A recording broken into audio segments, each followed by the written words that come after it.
We all know the old trope of the tinfoil hat-wearing conspiracy theorist who believes crazy things like the government is spying on us, and the military is spraying things in the sky, and the CIA ships in the drugs. Except those things aren't so crazy after all. As it turns out, many of the old conspiracy theorist fantasies are actually true. Here are 5 examples of things that were once derided as zany conspiracy paranoia, and are now accepted as mundane historical fact. Number 1. The CIA ships in the drugs. The Central Intelligence Agency, the most well-known branch of America's shadowy intelligence community, features in a number of popular conspiracy theories. One of the theories about the CIA's dirty dealings that has been around for decades is that the agency helps bring illegal drugs into the United States. But this isn't just a theory. In fact, the CIA has been involved in drug running from its very inception. Just months after its creation in 1947, the agency began a relationship with the Corsican mafia that controlled the old port of Marseille in post-war France. That relationship involved a quid pro quo. The CIA would protect the mafia if the mafia would keep the communists from taking control of the port. In this case, protecting the mafia meant protecting their most lucrative business, which just happened to be smuggling heroin into the United States. This French connection thrived for decades, with the majority of the heroin in the US in the post-war period coming via France under the watchful eye of the CIA. From the Korean War to the Vietnam War and beyond, CIA-supported warlords used CIA-run airlines like Air America to ship heroin from the Golden Triangle at the borders of Thailand, Laos, and Myanmar. As even the New York Times reported, the agency prevented the Bureau of Narcotics and Dangerous Drugs from monitoring drug trafficking in the region. They even stopped an investigation into an Air America DC-3 loaded with heroin packed into boxes of Tide soap powder that had been seized on its way to the US. In the 1980s, yet more agency involvement in drug smuggling rings came to light. This time it was drug traffickers connected to the Contras in Nicaragua that received help from the agency. After the Contra-connected trafficking came to light, a Senate investigation headed by Senator John Kerry confirmed government complicity in the drug trade. As for the CIA, it's denied ever aiding or condoning drug smuggling.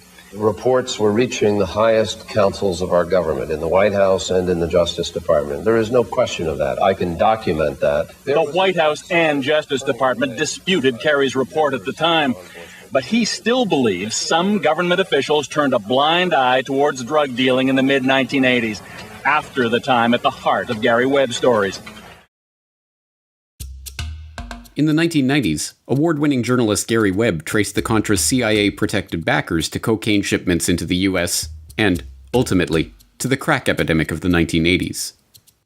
Stories of CIA drug running continue to be covered up almost as quickly as they are exposed. From the CIA Beach 200 that was apprehended in Nicaragua with 1,100 kilos of cocaine, to the crash of a Grumman Gulfstream II that had been used for CIA rendition flights that was carrying 3.3 tons of Colombian cocaine.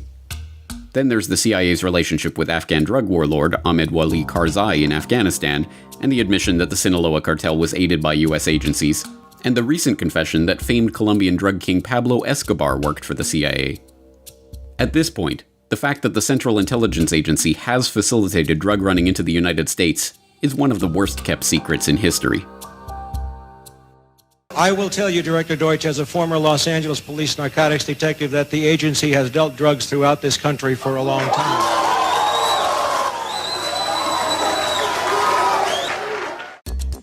Number 2. The government is spraying us from the skies.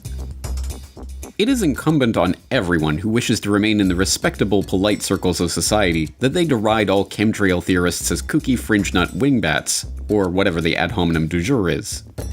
I mean, who could actually believe that the government would ever coordinate a program to spray toxic chemicals on unwitting citizens? Except, of course, for the pesky little fact that the US government has done precisely that. Repeatedly, in fact. Like in the San Francisco Bay Area in 1950. The US Navy conducted an experiment they codenamed Operation Sea Spray, in which they secretly sprayed the population with Serratia marcescens, a rod-shaped gram-negative bacteria that just happens to be a human pathogen. And what did the Navy hope to accomplish with this experiment? Why, to determine the susceptibility of a big city like San Francisco to a bioweapon attack by terrorists, of course. And what did they actually accomplish? The death of at least one person and the hospitalization of many others. Which, I suppose, answers the experimenter's question, doesn't it? Are San Franciscans susceptible to a bioweapon attack by terrorists? Well, yes, evidently. Assuming by the word terrorist you mean the US Navy. So surely this type of thing was just a one-off. They never tried something like this before or since, right? Right? Oh, of course they did.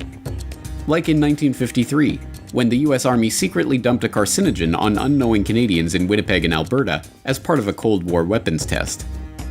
In fact, in 1977, the US Army confirmed that they conducted 239 germ warfare tests in open air between 1949 and 1969, using the public as human guinea pigs in New York, San Francisco, Key West, and numerous other cities.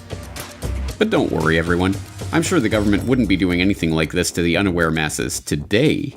That's just crazy talk.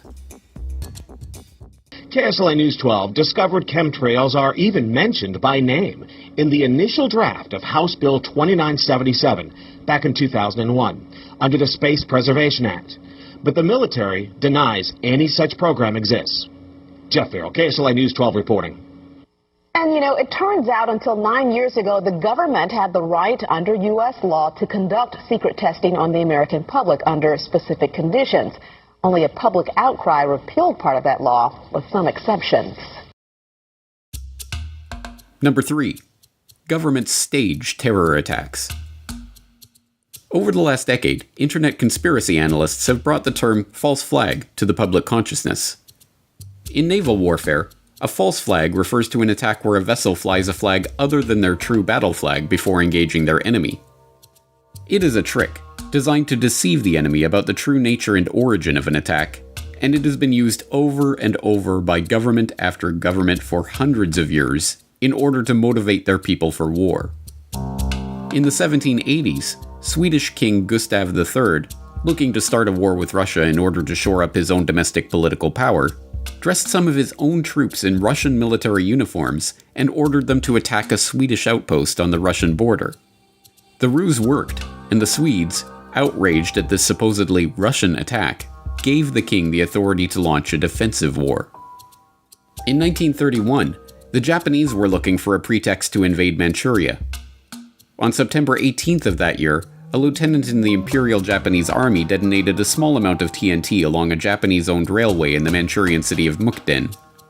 The act was blamed on Chinese dissidents and used to justify the occupation of Manchuria just 6 months later.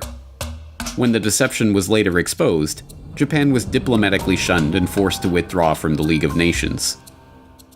In 1954, the Israelis hired a number of Egyptian Jews to plant bombs in American and British cinemas, libraries, and other civilian targets to be blamed on the Muslim Brotherhood or other malcontents. The plan, known as the Lavon Affair, was part of an effort to convince the British to retain their military presence in the occupied Suez Canal zone. Several bombings took place, but the British were ultimately forced out after Nasser nationalized the canal in 1956. In August 1964, the USS Maddox, a US destroyer on patrol in the Gulf of Tonkin, believed it had come under attack from North Vietnamese Navy torpedo boats, engaging in evasive action and returning fire. The incident led to the Gulf of Tonkin resolution authorizing President Johnson to begin open warfare in Vietnam. It was later admitted that no attack had occurred, and in 2005 it was revealed that the NSA had manipulated their information to make it look like an attack had taken place. In June 1967, the Israelis attacked the USS Liberty, a US Navy technical research ship conducting maneuvers off the coast of Egypt. The ship was strafed relentlessly for hours in an attempt to blame the attack on Egypt and draw the Americans into the Six-Day War, but amazingly the crew managed to keep the ship afloat. In 2007, newly released NSA intercepts confirmed that the Israelis knew they were attacking an American ship, not an Egyptian ship, as their cover story has maintained. In the fall of 1999, a wave of bloody apartment bombings swept through Russian cities, killing 293 people and causing widespread panic. Although blamed on Chechen terrorists, later that month FSB agents were caught planting the exact same type of bombs as in the other blasts. The government claimed that the FSB bomb was part of a security exercise, but the terror hysteria of the apartment bombings were used to justify Russian aggression in Chechnya and win public approval for a full-scale war. Russian troops entered Chechnya the next month. In 2001, attacks in New York and Washington were blamed on al-Qaeda as a pretext for invading Afghanistan. In the months leading up to the event, American negotiators had warned Afghanistan's Taliban that they were interested in securing right-of-way for proposed pipeline projects, and the US would achieve this with either a carpet of gold or a carpet of bombs.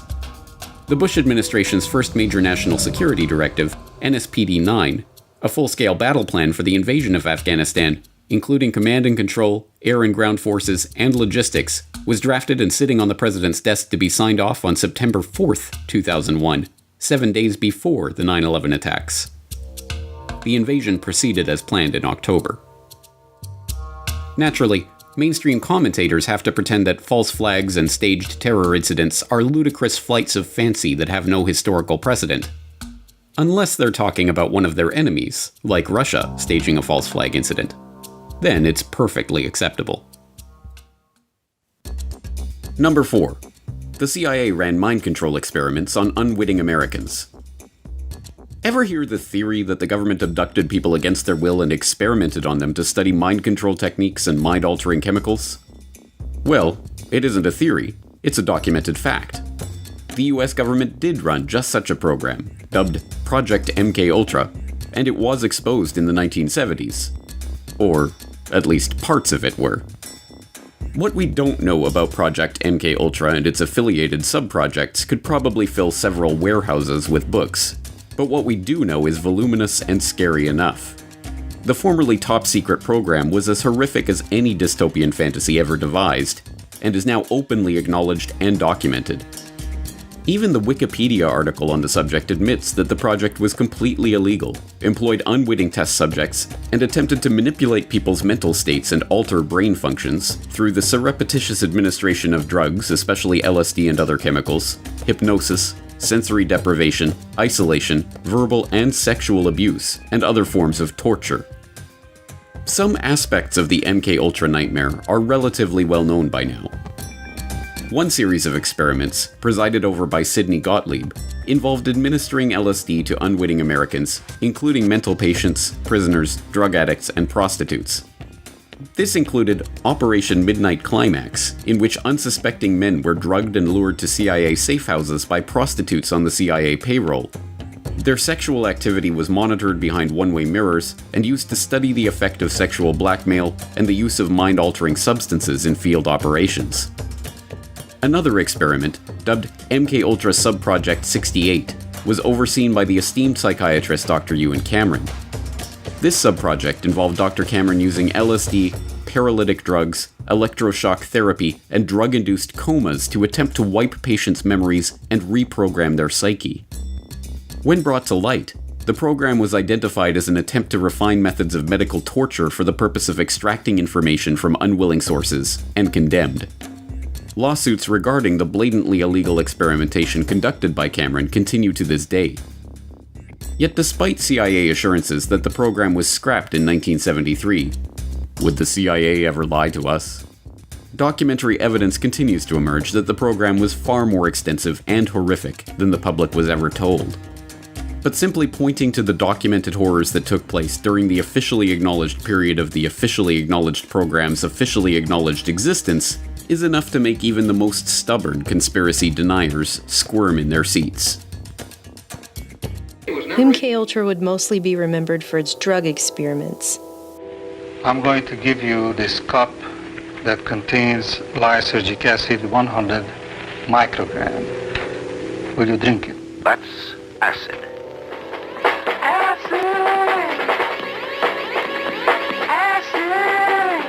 Characterized by hallucinations, illusions, distortions of perception and thinking.